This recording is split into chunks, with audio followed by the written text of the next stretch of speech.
अंगणवाडी सेविकांना मिळणार आता 15,000 रुपये मानधन, तर अंगणवाडी मदतनीसांना 8,000 रुपये। होमगार्ड कोतवालांच्या मानधनात सुद्धा होणार वाढ। लाडकी बहीण योजना भरणाऱ्यांना सुद्धा मिळणार प्रोत्साहन भत्ता। विशेष 4,860 शिक्षकांची होणार भरती। नमस्कार, मी मोनी व आपण बघत आहात सिटी न्यूज परतवाडा। अंगणवाडी सेविका, महिला मदतनीस तसेच होमगार्ड कोतवालांच्या मानधनात महायुती सरकारनं भरीव वाढ केलेली आहे।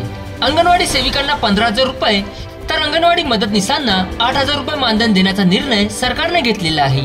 यामध्ये ज्या अंगणवाडी सेविका लाडकी बहीण योजनेचे अर्ज भरतील त्यांना प्रोत्साहन भत्ता देखील दिला जाणार आहे। याकरिता राज्यभर विशेष 4,860 शिक्षकांच्या पदांची निर्मितीही केली जाणार आहे, तर अंगणवाडी मदतनीसांना दरमहा 8,000 रुपये मानधन देण्याचा निर्णय झाला आहे। कोतवालांच्या मानधनात वाढ करून त्यांच्याकरिता कल्याणकारी योजना सुरू करण्याचा निर्णय घेण्यात आलेला आहे। त्याशिवाय होमगार्ड किंवा कोतवालांचा काम करताना मृत्यू झाल्यास त्यांच्या वारसांना अनुकंपा तत्वावर नियुक्ती देखील देण्यात येणार आहे। अंगणवाडी सेविकांच्या पाठीशी उभी आहे महायुती सरकार।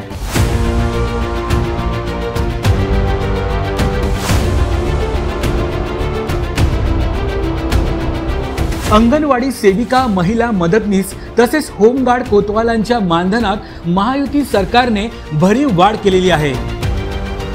अंगणवाडी सेविकांना 15,000 रुपये तर अंगणवाडी मदतनीसांना 8,000 रुपये मानधन देण्याचा निर्णय सरकारने घेतला आहे।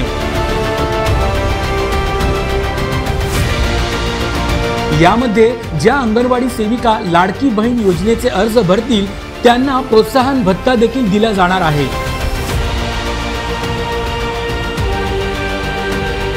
याकरिता राज्यभर विशेष 4,860 शिक्षकांच्या पदांची निर्मितीही केली जाणार आहे।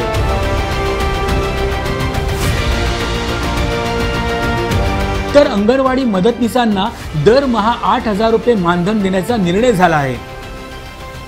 कोतवालांच्या मानधनात वाढ करून त्यांच्याकरिता कल्याणकारी योजना देखील सुरू करण्याचा निर्णय महायुती सरकारने घेतला आहे। त्याशिवाय होमगार्ड आणि कोतवाल यांचा कामावर असताना मृत्यू झाल्यास त्यांच्या वारसांना अनुकंपा तत्वावर नोकरी देखील देण्यात येणार आहे।